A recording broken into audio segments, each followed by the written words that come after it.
যে দেশে 17 বছর পড়ালেখা করার পর পড়ালেখার পাঠ চুকিয়ে চাকরির আবেদন করতে গিয়ে বেকার যুবককে শুনতে হয় অভিজ্ঞতা ছাড়া চাকরি দেওয়া হয় না, তখন প্রশ্ন জাগে 17 বছর পড়ালেখা না করে কোনো ওয়ার্কশপে কাজ শিখলেই তো হতো।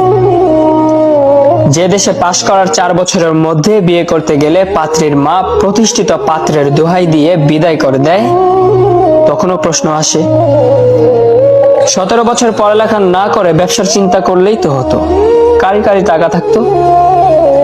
এ দেশে সার্টিফিকেট আর 2 টাকা পুরনো নোটের মধ্যে আদৌ কি কোনো পার্থক্য থাকছে? 17 বছর পড়ালেখা করার পর 12,000 টাকার বেতনে সকাল 9টা থেকে রাত 9টা পর্যন্ত ডিউটি করার অফার আসে। তাহলে নামের আগে গ্রাজুয়েট, ইঞ্জিনিয়ার এসবের কি দরকার?